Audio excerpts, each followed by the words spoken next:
Welcome to the Field Notes podcast, presented by Seaworthy Functional Medicine. Seaworthy exists to help you overcome your complex health challenges so you can be fully vital. Now, here's your host, Dr. Rob Downey. What is the nature of success and what is the cost of getting there? We all know people that have burned out, or we've been there ourselves, and it's a really poignant thing to witness and something that thankfully is unnecessary. Today, we are so fortunate to be joined by Garrett Wood, who is an expert at how to be successful and not have that sort of thing happen. So, Garrett, thanks so much for joining us. Thank you so much for having me here. Excited to be here today. Really appreciate your time. So you're a hypnotherapist and have many years of expertise in personal and professional experience in burnout, and then more importantly, the other side of the coin, which is success. And I think sort of the Western industrialized contemporary paradigm is that burnout is the cost of success. And so today you're going to walk us through a bunch of assumptions people make about grit, tenacity, and stoicism, and that those things are not necessary, but actually, most importantly, the tools people actually need are everybody wins. Sounds a little too good to be true, but I've seen it in my own life and work, so I can assure everybody this is where the action is. Is that an accurate place to start from? I think that's a great place to start. Yeah, absolutely. Yeah. So often we start field notes with equivalent in the comics of what would be the origin story. And it does sound like you have a compelling one. You or somebody close to you had a poignant or really significant event that made this important to you. Is that right? Yeah, I've been burned out a few times myself through my career. Seems like the more success you have, the more likely it is. And the more you care about the work and the values of the work and the people you serve, the more likely you are to burn out as well. So it gets really interesting there. It almost feels like burnout is almost a symbol for people who do good work, who care. At least that's what I thought at the time, that's what it's a symbol of, because I hadn't seen another model really presented to me of what could be different. And it wasn't until much later in my career where I was working for a large organization. We worked in the health and wellness space, and we're a pretty production-based company. And so there was always a chart. You could always know exactly where your standings were versus everybody else in the company. So if you really care, you knew what the scoreboard was at all times. And unfortunately, that kind of got like a barometer of my mood, my personal mood with my partner at home, with my own workouts, with the way I was showing up around my colleagues and even the people that were on my team. And eventually there was a gentleman there who I worked with, who was always at the top of that chart. And every time you met him, he was just this really gregarious, outgoing, personable, just charming, and driven and passionate and cared. And he'd been there for 20 of the company's 25 years. And so whenever I was having a bad day, I was like, man, if he can do it, like, I got to figure this out. What's wrong with me? It's okay, I'll step it up. Right. And there was a study that came out at the time that it was talking about sleep and its effectiveness for people and benefiting them relative to their health and wellness goals. So it seemed like whether people worked out the trainer and a nutritionist, or just a trainer or just a nutritionist, the most impactful part of people arriving closer at their fitness goals was the quality of sleep that they got. So at the time I was like, oh, wow, that seems paradigm shifting. It's not the kitchen or the gym, it's the bed. Oh, okay, that makes sense, I guess. But it was challenging for me because of the long hours, 70, 90 hours a week. We're open 7 days a week. I had 110 people that always seemed like they were in some stage of emotional crisis and needed support. So it was really easy to kind of mitigate your sleep as much as possible, down to the bare minimum. Oh, can I do it with 4 hours? Can I do it with 4.5? Oh, let's see. So at the time, I found a hypnotherapist, because apparently hypnotherapy is a really powerful state that's restorative, that has some of the properties that are similar with sleep. And a lot of times, hypnosis has a background of being a sleep therapy. There's sleep temples in Egypt where they did hypnosis, and that's kind of an interesting origin. So I went in, I did my 12 sessions, and my sleep got better, which was great. It got a little bit longer, which was nice, but I also could take like a 5-minute break in between presentations, and I would get a little better in my sleep. At the end of 90 days, though, that spreadsheet, I was consistently higher. My team was feeling better. There was less crisis that were going on. My partner was better. My dog was cuter. All these things had changed just besides my sleep. So it's really interesting when you find you're the jerk in the business, you're the bottleneck, your lack of emotional regulation because of a lack of sleep, food, and time for yourself is really a hindrance on the organization and the work we're doing. But at that organization, I was sitting in a meeting with the replacement of that gentleman who I'd always looked up to. He'd been let go suddenly. Within 2 weeks later, I was sitting in a meeting with his replacement. And in that meeting, someone came in and shared with us that he had given so much of himself to that organization for so long that without that title, without that position, he didn't really feel like he had much left in his life to live for. And so he decided to end his life. And come to find out, talking with his kids who also worked at the organization, that he was not who we saw him at work to be. Behind that mask was a whole nother version of himself that he was kind enough to spare us from. But unfortunately, because we didn't know that he was struggling, it was really hard to be able to support him in any way. And so that was a really big wake up call that that burnout that he'd been going through for 5+ years may have been worth it just for the exchange of that title. But if that title's taken away, then it was all for nothing. And that's a really challenging a precarious position to kind of put Mhm. yourself in. If your entire identity is tied to your position at work or being an athlete or whatever it may be, it can be really challenging if that's taken from you suddenly. Mm. Well, thank you for sharing that. I want to stop to express compassion for your loss, your team's loss, his family's loss, and just everyone who's lost. This is even a really poignant time to be having this conversation because we could sort of expand this to oh, dimensions of suffering that are part of existence, which are often sort of grist-filled mill for growth, versus Yep. unnecessary suffering, unnecessary losses that when we have the means, we can see that those things don't have to happen. So, Yeah. also remarkable, right at the time you cracked the code for yourself. Super uh, powerful plot element there. Yeah. Yep. Yep. Well, looking at him, I'm like, man, I got to figure this out. Oh, anything is on the Yeah, table. Let's go. yeah, And then to yeah. see that turn, and it really just goes to show that if you can get the support that you need when you need it, things change. Mhm. You know, Yeah, no yeah, surprise there. yeah. Well, we're gonna get to hear about the toolkit. Want to just stop briefly and ask two things. One, you predictably you work with high performers, and this is going to be folks who are interested. But I presume Yeah. this has utility to college students, athletes, housewives. Uh,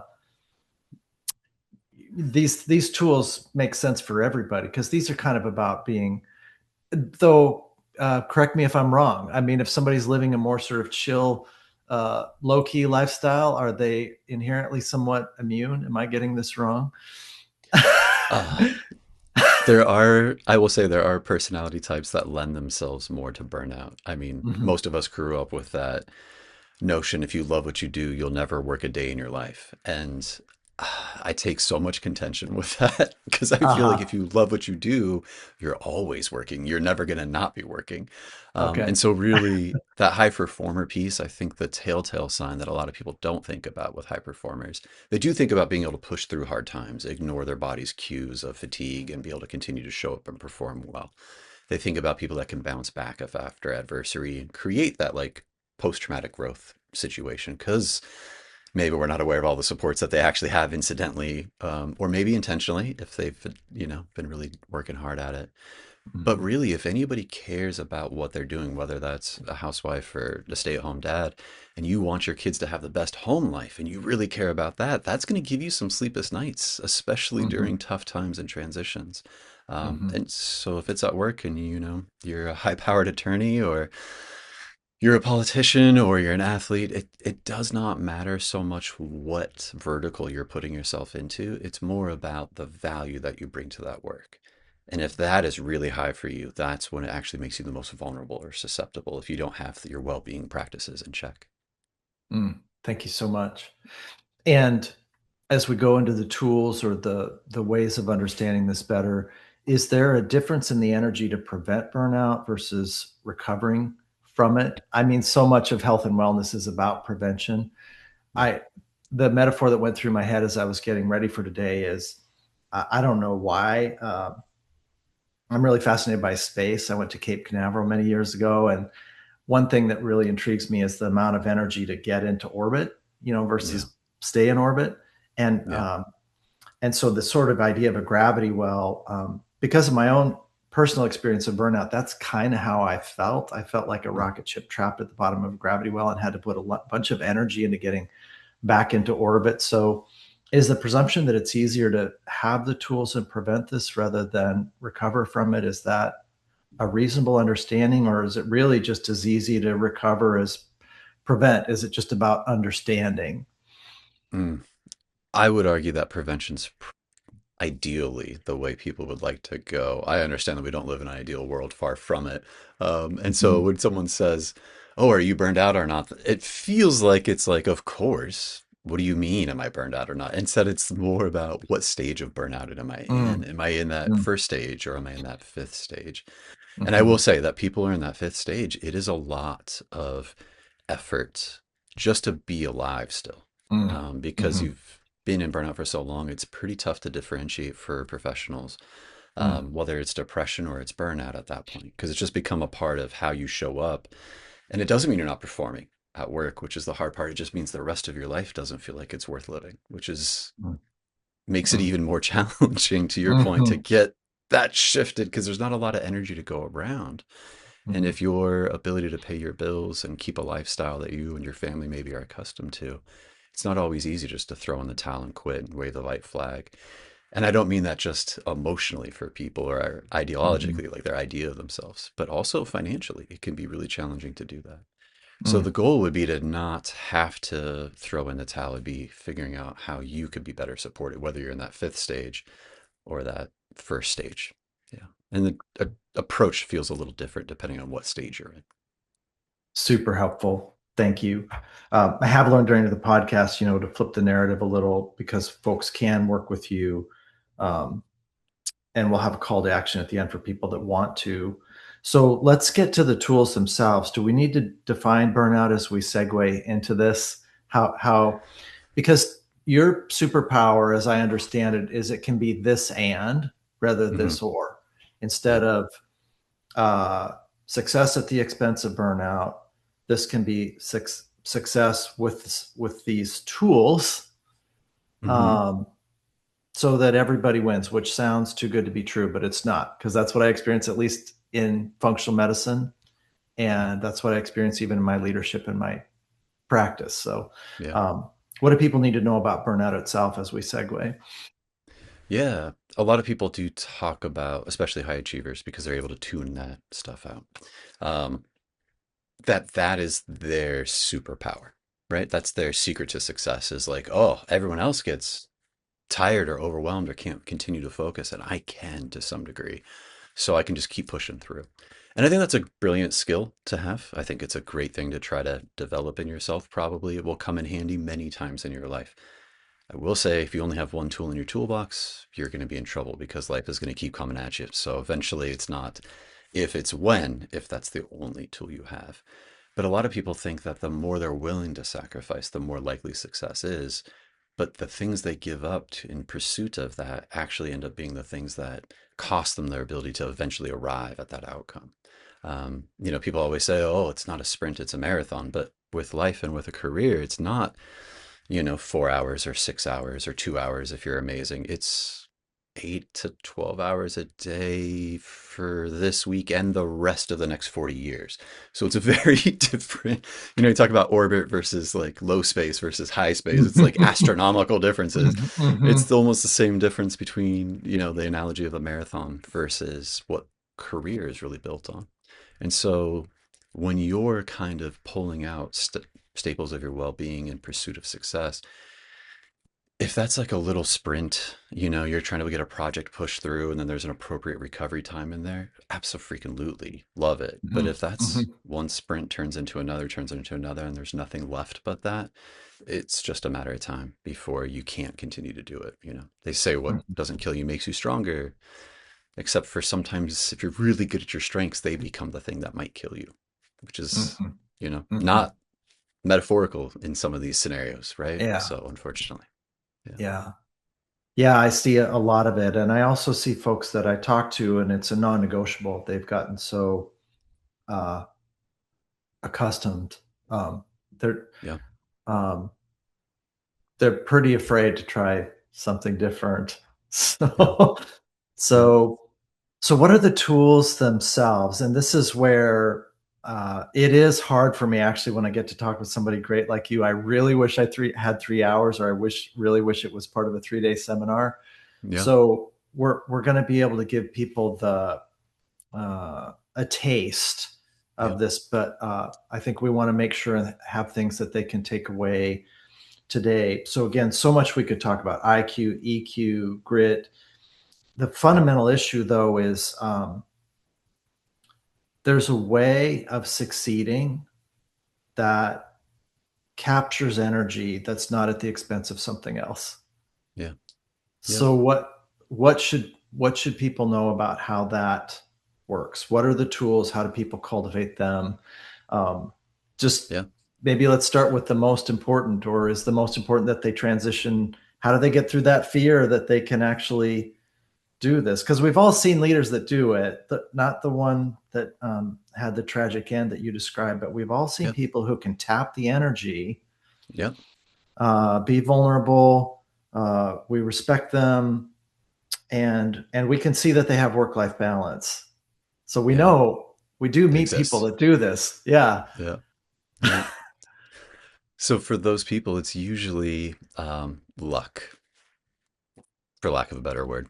They've shown up in an environment that's aligned with their own unique nervous system needs, and the work that they're able to do relies on their strengths. And the people that appreciate them for the work they're doing appreciate them for the things they appreciate about themselves.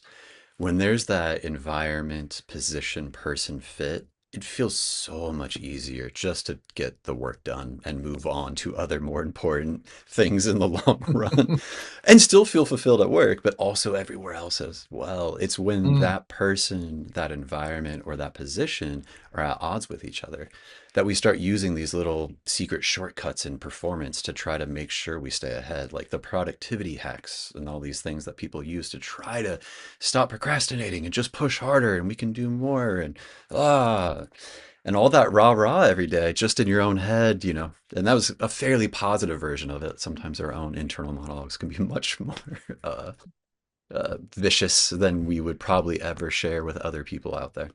And so mhm, it's when that's not aligned that people get in trouble. So whether mm, you're in that first stage of burnout or that fifth, really we got to know where you are, and we got to know who you are and what you need to be successful. Because that success is really dependent upon getting your basic nervous system needs met, and everybody's shares a lot of commonality, but everyone has a different little spice or flavor or combination of those things. And so trying to figure out what theirs is, I think, is the most important part.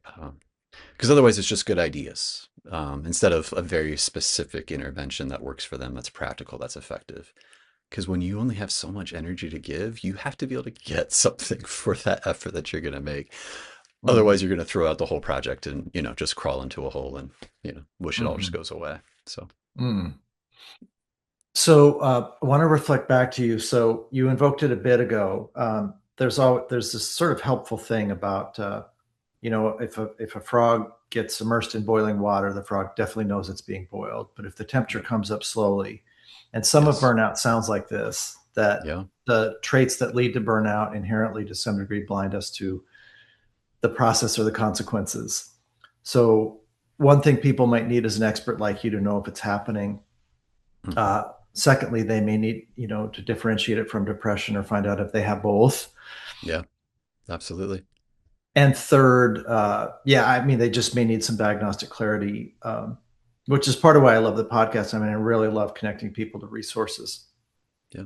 So, can how many people have a, I would think statistically, most people have to have these skills in an environment. I suppose one decision people make, it's almost like a grid. So the people have the traits or not that you describe, and then they Mhm. are or are not in an environment that values those things. Yes. And they also might have some other things that set them up to be more susceptible to burnout than others. Okay. So, for example, if you're in an organization and your values are here and then their values are over there, there's such a wide gap there that to go through your day and feel okay to go to bed at night, it's going to be challenging. And over time, that's going to create a lot of emotions. And originally, when burnout was being researched in 1974 out in Berkeley, it was about the emotional, like bottling up these emotions and not having a place to work through them in an appropriate way at work. If you're in an ICU and you have a nurse there, you need to have them being stoic and being professional and paying attention. And you don't want to see them having all those highs and lows of that emotional piece because that's not helping the patient that's in critical care. In fact, it might be alarming them already in alarming situations. So they do want to see calm, cheerful-ish faces, serious faces. But to put that on every day and to not have a safe place to take it off before you clock out creates a situation where you're showing up and you're becoming less and less effective. That emotional overspill, uh, it just becomes challenging for people. And so wearing that mask is kind of what shows up originally. And so for people that are in an environment where their values and the organizations are so different, they're putting on that mask to kind of cover up every day. And that emotional piece there will eventually lead to burnout. So that's where we talk a little bit about the environment and the job and the person's fit. There's a gentleman, Richard Barrett, and he's an accountant, and he talks about the values. Originally, he was an accountant. Now he just had a come to Jesus moment, and now he's a very different person. But he did some accounting work where he would notice people's values and the organizations, and the wider that gap was, the more likely that organization was to turn up bankrupt Mm, because of the like cost to the people as hmm they were trying to get through the day. So that's a hmm really powerful thing to know. What are my values? Am I hmm using them to lead me forward?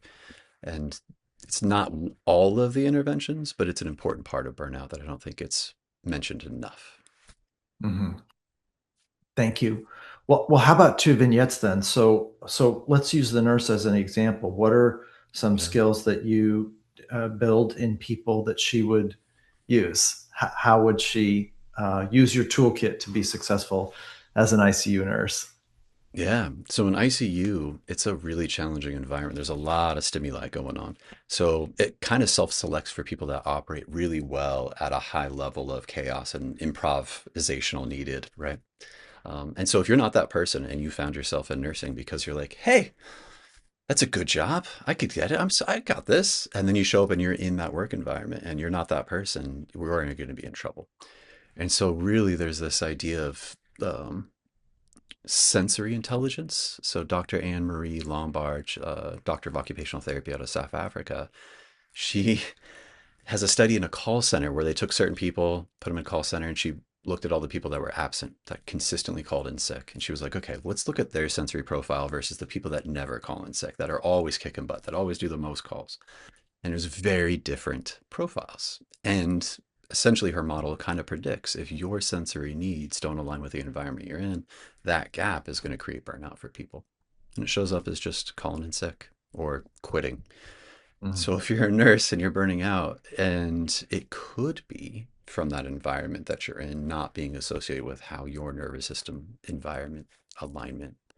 And so in that case, it's like, okay, where can I take my skills as a nurse into a different Mm, environment that's actually more aligned?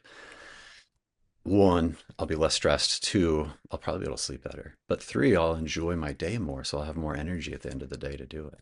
And that's an mhm, extreme example, but mhm, sometimes people have, an open office culture which they hope engages people in dialogue as they move around, but really just kind of gives people no sense of privacy, no sense of being able to think their own thoughts because they can hear everything going on.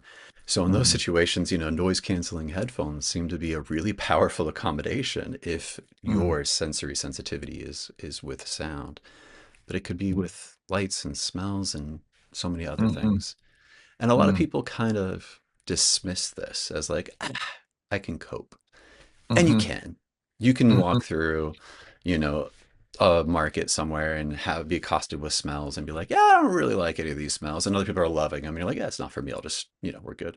But when it's your environment that you live in every day forever, it does take a toll.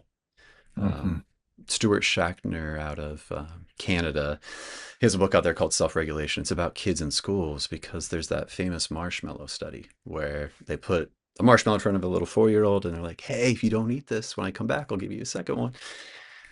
And then they followed up with all the kids that waited for the second marshmallow, and they're pretty successful. They have healthy relationships, healthy work-life balance. They're doing okay, right? And he got curious about the other kids because he was like, wait, we're using this as an example of grit or willpower, determination, or mind over body. Is that really true? And so he went and followed up with all the kids and he put them through a battery of assessments. And it turned out that most of the kids that didn't say no to the first marshmallow, that couldn't wait, the environment that they were testing them in was not aligned with their sensory needs. So their ability to use all their executive functioning strengths, that delay in gratification, was inaccessible to them because they were so stressed out that they couldn't do that. And Mm. so the good news is there is like your ability to be successful at 4 isn't determined. And the great news there is if you align your sensory environment with your needs, you're going to be able to perform even better on simple tasks, let alone hard ones. The challenging part about that story is that the place they were testing them was a classroom setting. And so, unfortunately, for those kids who didn't say no, when they grew up, they spent so much of their life in that academic setting that they couldn't pay attention to simple little tasks about math. So, as they spent more time in that environment, the academic environment became less and less accessible to them. And so, just one little fix, knowing what their needs are and accommodating them could have been the difference between them saying yes or no to that marshmallow, but could at the end of their life, make a big difference in their ability to access success. So it seems like a Wow. small thing, but it's a really big impact, which is my Yeah. favorite thing to look for, Yeah. right? Yeah. Wow. Wow. So good. Just so good. Uh, Especially because that study's been invoked. The little kids are in this setting. They're offered the marshmallow. Essentially, you can have it right away, but if you wait, you get two, as you Yeah. invoked. And Yeah. then what does that tell us? Um, the Western industrialized predisposition to uh, recognize the two marshmallow kids, right? And Yeah. stigmatize the one marshmallow kid Yeah. a bit. Yeah. Well, and we all do that with Yeah, ourselves when we're like, man, I'm not doing well. What's wrong with me? And here right. we are doing it to these 4-year-olds. Man, these kids are doing great. What's wrong with those kids?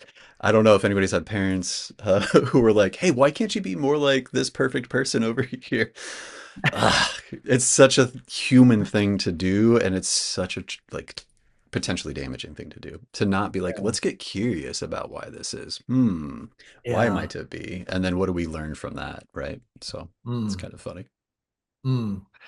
So good. So, clarification question then. If somebody Yeah, works with you, they they may end up finding out they might find out either they're going to have to put a ton of energy into an environment that's they're not best suited to sure. with this chasm between Yep, their values and the job yep, and figure out that's the job they need or want in a tough market or because of yep, paying for yep. soccer camp that year they're going to stay the course so they Sure. can they may choose to use your skills to cope with it but better understand how much they're being taxed or they might find oh there is such a gulf here. I really could be much more easily successful in a different setting. So this may involve some courage, Yeah, but also some good news that there's a lot waiting for them if they understand better how to match their assets with favorable environments. absolutely. Where they can maximize them, right? Just like those Mhm. kids, incidentally, this was a very powerful environment for the kids that were able to say no to the first marshmallow. But that wasn't intentional. They just walked into that environment, right? Mhm. Mhm. And so in the process, because there are so many things like that, we talked about values, we talked about sensory intelligence, but there's so many more kind of these hidden drivers of burnout. that the first step is to kind of assess like, hey, where are we in that stage of burnout? But also, what is your unique nervous system needs across these seven drivers, and how well are they being fed right now? Because if Mm-hmm. we give you something that supports your nervous system, we're just improving your performance. And it doesn't need to always be like, well, I need to change where I work. It can be Mm-hmm. changing, how I accommodate myself, which is that second step that we take people through, which is, okay, here's what your assessment says you need. How can we practically deliver that in the environment you're currently in? Because any little change is going to have outsized benefits. And then in the long run, how do we design your work to help align better with who you are? Mm. Because that's always going to change over time too. There's different stages of life that we go through. What you enjoy doing in your 20s hasn't seemed to be, in my life at least, the same thing I enjoy in my 40s, and probably won't be in 60s and 80s. And, Mm-hmm. who knows, Mm-hmm. right? Mm-hmm. Yeah. Mm. Yeah, I find this so beautiful. Might be a good point. Let's just use the ICU nurse. Yeah. So she reaches out to you. Now I do more of this in the Field Notes podcast than I did 4 years ago. What's it Yeah. like for somebody to work with you? Is it all one-on-one? Is there a team? Are there a suite of different things, sort of learning on their own versus I found people need this more than I realized. They need a sense of, oh, this would really potentially have transformative watershed change for me. So I think we're Yeah. doing the audience a service for them to know what it's like to work with you. Yeah. So if they reach out, we would sit down and do a consult that's in full 60 minutes of an hour, not a Mm-hmm. 50-minute. And we Mm-hmm. kind of talk, okay, what's going Mm-hmm. on? Mm-hmm. Walk me through it, how long it's been going on. And through that Mm-hmm. kind of informal interview, really I'm getting to know them and sharing a little bit about what I do, but also where they are in those stages of burnout, and then what Mm-hmm. it feels like to be them in that moment was. And that Mm-hmm. kind of gives us clues about where they're starting off at. Mm-hmm. And then we kind of go through homework. Here's a simple thing that might be helpful, and it's so Mm-hmm. easy. And they've decided which those options are based upon, almost creating a collaborative menu between that Mm-hmm. process. And then we Mm-hmm. try it out, better, worse, or same. And Mm-hmm. that part of the process stays consistent. But Mm-hmm. when we find something that across those seven drivers of burnout, we're not always going for the one that's a 0 out of 10 for there's nothing there for them in the current Mm-hmm. environment they're in, because there's not a whole lot we can do to change that in that moment. And depending on how much capacity they have, Mm-hmm. it's going to be too much work anyway. We don't have that work to be able to apply it. So the real secret to the sauce is, what's the two or three or five things out of 10 that you're able to get?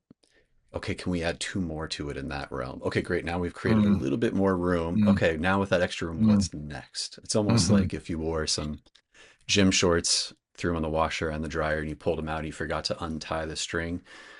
And now you're just like, okay, trying to wiggle what the thing is to figure out how to finally just let it all unravel. And so oftentimes people have been through that wash, dry Mm-hmm. cycle one too many times. It's so woven Mm-hmm. tight. But Mm-hmm. any little wiggle room really makes a big difference. And so Mm-hmm. trying to figure out where we put that in at, what the practical thing we do is the most important part. And so it is one to one. It's very Mm-hmm. individualized. It's usually weekly sessions. Sometimes people find it helpful to do twice a week at first just to get a handle and through like a little bit of a Mm-hmm. crisis. Mm-hmm.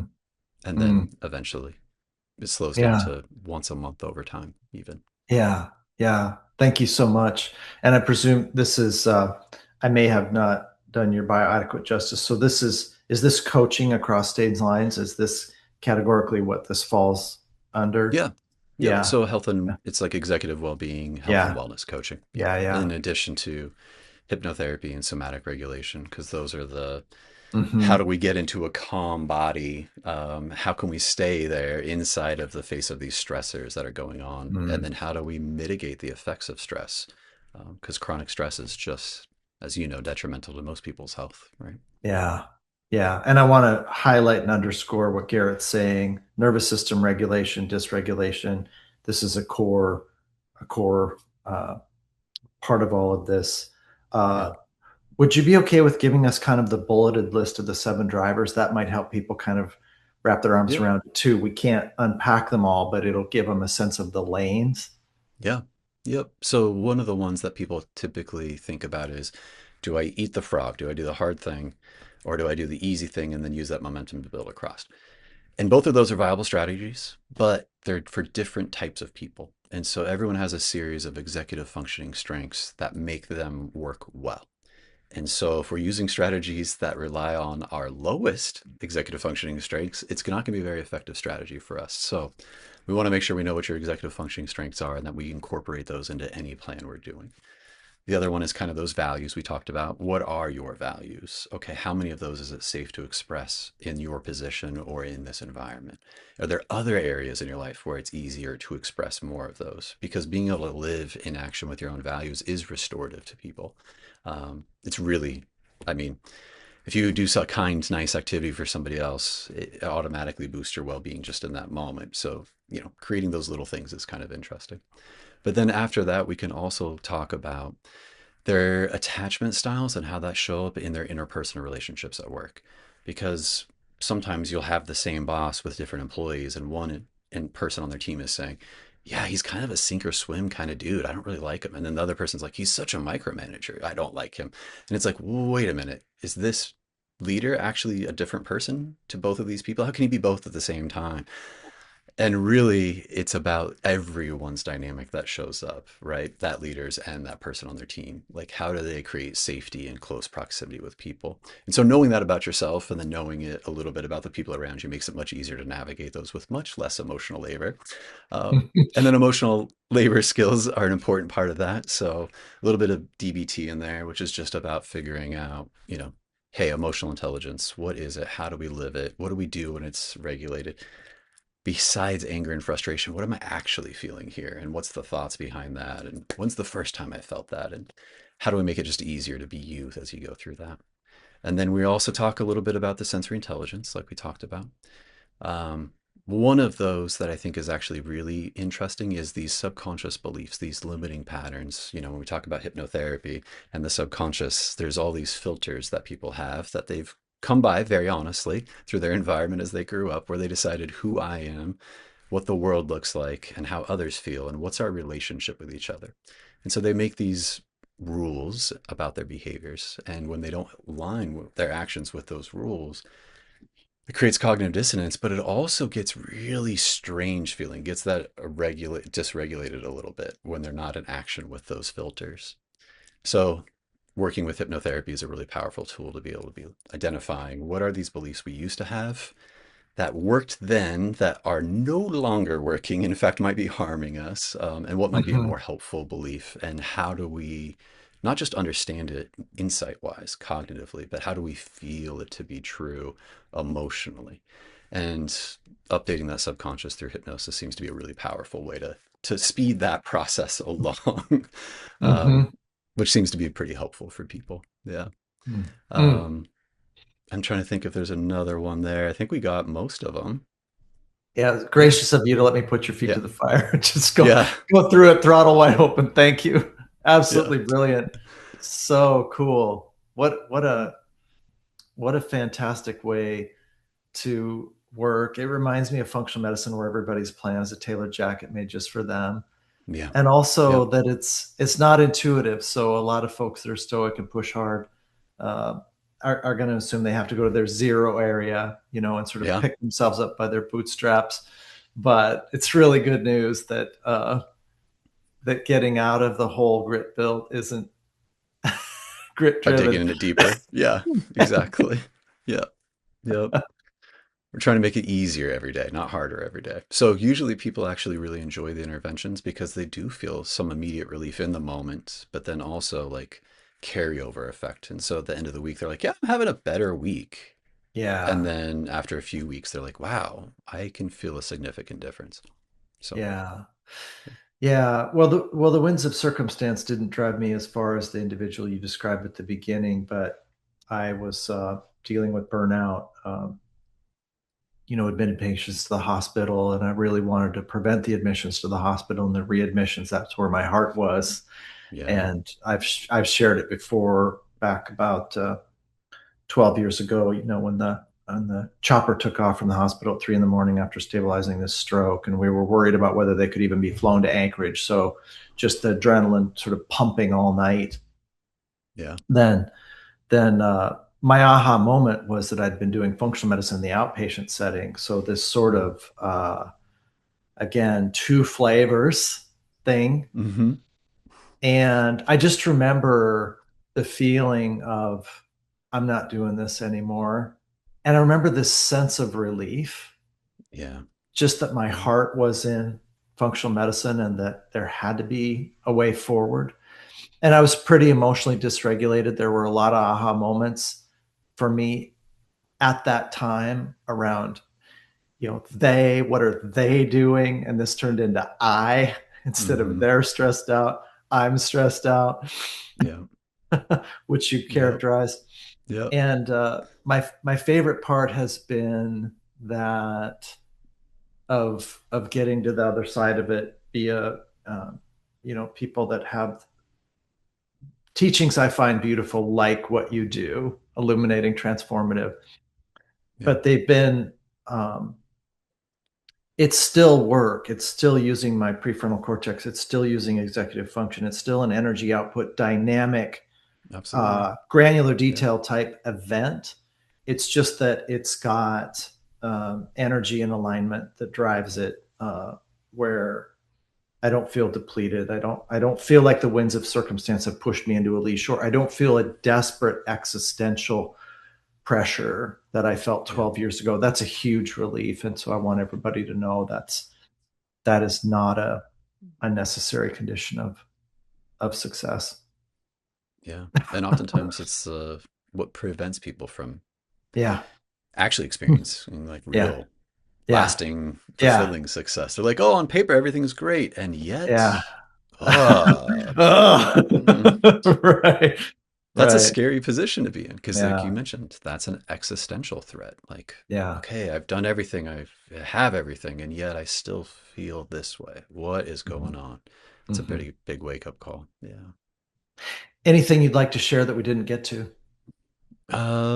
Nothing off the top of my head, but I do think that, we started off the show where you're talking about there's an expectation in Western culture that success requires sacrifice. And that's just kind of a given, right? We don't even challenge it. But I do think it's a little emperor no clothes kind of scenario, for the exact reason you were talking about. If you had stayed and not made that transition, who knows how unfulfilled, unhappy, and the quality of care would have gone down, and then you would have been at odds with your own values, and who knows what could have happened as a result of that. But it wouldn't be very enjoyable to exist that way. So that success for that sacrifice probably wouldn't be worth it in the long run, which would be tough. Yeah. Yeah. I encourage people to heed Garrett's call for a bunch of good reasons. A lot of us have a lot of responsibility, and if we're going to show up, then then Yeah. we should, when that sensor light starts flashing, Yeah. we Yep. should attend to it for a whole bunch of reasons. The affirmative side of the case is the joy, the expansiveness. There is something better, the confidence that grows with it. But we owe it to the people who rely on us not to be unpleasant to be around, be driven to the point we become unsafe, ineffective, things are crashing and burning. I mean, it's just both sides of the argument make a ton of sense. Yeah. And a lot of our models of success are not really built on like actual practical things because an organization can burn through a lot of people and they're still an organization. Even high school sports teams, their reputation of being a really good school to go to is great because it means that that coach has had a lot of people that they've been able to give them all the work, and the ones that were successful stayed, but the ones that weren't, there's a lot of people like, yeah, I used to be an athlete, but then I got all these injuries and things that happened.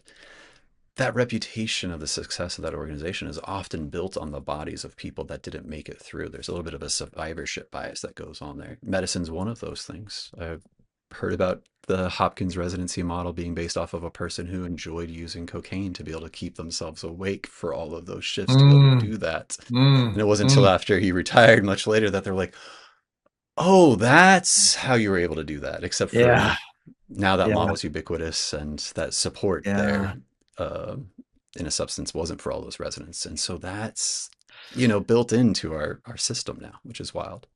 yeah, yeah. I think because we do have another minute or here, this might be uh, important to unpack for a minute. Is I see this again as moral courage, Oh, to be successful in a way that makes sense. And I did swim against a bunch of current because when I went into a functional medicine only practice, came up with a policy people needed to have a primary care provider so yep. that we weren't doing primary care. And, part of the word in town, which was hard for me to hear, was that I wasn't a real doctor anymore. But then it became a badge of pride. Mm, I thought that's fine if I know what you mean by that. And if that's, since I yeah, do know what you mean, I don't want to be a real doctor anymore by your yeah, definition. But yeah. Pilar Gerasimo, who used to be the editor in chief of um, Experience Life magazine, I might have the magazine wrong, but she's got this whole healthy deviant approach, and she says Mm, we can't look around ourselves yeah. for the cues that we need, um, because we're just living in a society with um, society's operating system isn't a reliable Mm, guide for whether or not we're on track. And so I hope that people know this can be really good, and also have them know, hey, it's really a relief to have an internal compass. So it isn't so strange looking around and wondering why there isn't affirmation. Do you want to yeah. comment on that at all? And I don't want to mischaracterize what you're saying or wrong foot any of it, but I think this is super important. Yeah. So I think in the 1950s, in the aerospace industry, if we standardized every nut and bolt into a specific specification, it made it much easier to swap out parts across everywhere, and then you could get an economies of scale. And that's great. And I think medicine involved a lot of those same types of advancements at the time. But I do think we've reached a different point of inflection where now we don't have to just design things for the me. And in fact, if we choose to design things for the people that are at the extremes, not only do we care for them, but we also accommodate everybody in that bell curve in the mean as well. And so I think there's a little bit of a paradigm shift there where before we're like, okay, if you're inside the standard deviation, we got you. And if you're not, ooh. Um, and Mm, unfortunately, there's a lot of people out here. There's a lot of mhm, people. And so I mhm, do think that now more personalized interventions, I think, is the next wave of what's helpful. And I think functional medicine is an example of a really good example of that, being able to see that mm. person for who they are, how they interact with their existence, and what the type of supports they could benefit from. Mm, mm. Well, so gracious of you to give a really long interview today. This happens a lot, but today it's happening exceptionally so. I wish that I could camp with you for 2 days and talk to you for 2 whole days. You might feel your brain was picked a little, but just so good. It's so good, and this is going to help a lot of people, and it's going to be good for people to know they can connect with your team if they want to take the next step. Where can they find you? Yeah, they can go to my website. It's gnosistherapy.com. Or if they want to be professional, they can follow me on LinkedIn. Or if they want to be more personable, they can follow me on Instagram. Yeah. And that's GNOSIS, therapy, gnosis. It's Yeah. a Latin word, I Business. think. Yeah, it's Greek Latin kind of Yeah, origin, and it literally means like the experience of knowing, which is kind of instead of insight, it's the experiential piece, which yeah, is great, and I do hypnosis, and my name's Garrett, so Gnosis, G Gnosis, right? Kind of yeah, works, yeah. except for it's a silent G, and so it's really bad for business. It's real. I would never recommend silent letters in a brand name ever for anybody out there that might be starting a business. That must be intuitively why I mentioned the spelling on the fly. Thanks a Yep. million. Thank you. Have a great day. Too. Thanks for joining us for the Seaworthy podcast. Seaworthy exists to help people overcome their health challenges and be fully vital. If you think we've earned it, please consider giving this podcast a like, subscribing, and giving us a 5-star rating on the platform of your choice. Thanks.